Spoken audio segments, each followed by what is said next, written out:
better thing to talk about on July 7th than hockey? I think it just made some baseball fans really mad. First question from Daniel Fong. Are you sad that J.S. Giguere is gone? He signed with Colorado. Well, I know a lot of headline writers are panicking because they can't use getting jiggy with it anymore. But with James Reimer, Optimus Rhyme, Buster Rhyme, the Rhyme Minister of Defense, they're okay. Giguere had a lot of injury problems. But through all that, he was still a mentor to the younger goalies on the team, i.e. Reimer, which is actually spelled with an E-I. And that's why it was a brilliant signing for Colorado, because they invested a lot in getting Semyon Varlamov on the team. So why not get a veteran goalie with a Conn Smythe with a Stanley Cup to show him the ropes? And they better hope Jiggy was a good mentor, because that could be a lottery pick for Washington. But unlike most people, I'm fine with the Leafs going into this upcoming season with Reimer and Gustafsson. Reimer always came in and stole the show. He played lots of consecutive games and he played with consistency. But a problem the team had is whenever they put in someone else, like Gustafsson, the team was completely different. Would you be more comfortable with a guy that has a little more experience than Gustafsson? Yeah, probably. But if both of these guys can stay healthy, it could be a good tandem. And now for another edition of Hear Steve Butcher That Name. This comes from Polly Toamainen from Tampere, Finland? Tampere? Katie Tampere. And it's, how long do you think Teemu Selanne will continue his career? Well, Teemu Selanne is part of a quickly disappearing breed of hockey player that was around for the Winnipeg Jets the first time, actually played on them,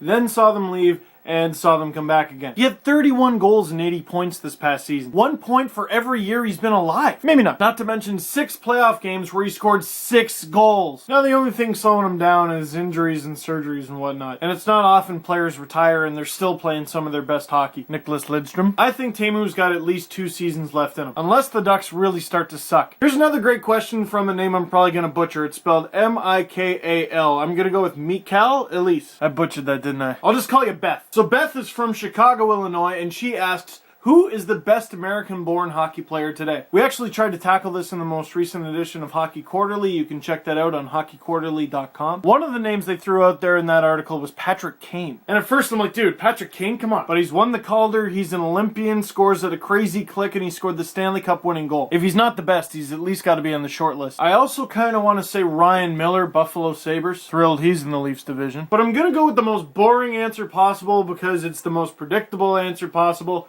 Tim Thomas, for a couple reasons. The first is consistency. He finished with a save percentage just under .94, and it stayed that way for almost the entire NHL season. And somehow his playoff numbers were about the same. And 2, Tim Thomas is a gangster in the sense that he just does not give a single goal up in Game 7 of the Stanley Cup Finals. That he Superman checked one of the Sedins, I don't remember which one. And that face he gave Alex Burrows, And he's getting older, doesn't look like he's in great shape, and he's kind of small for a goalie. 2 seasons removed from winning a Cinderella Vezina, but lost his starting job last season to Tuukka Rask because of injuries. And he's just like, nah, I'm Timmy Thomas, glove save. So I'm going to go with Tim Thomas, the original American gangster. Maybe not the original, but he is the best American player playing right now. If you want to add to this discussion, please leave a comment in the comment box or go to hockeyquarterly.com and check out the argument there for Patrick Kane. So that's all for the questions. Just a couple quick things before I'm done. 1, if you're watching this video, then watch the one before it as well, because I made an appearance on Sportsnet Radio, the Fan 590 in Toronto with Rob Wong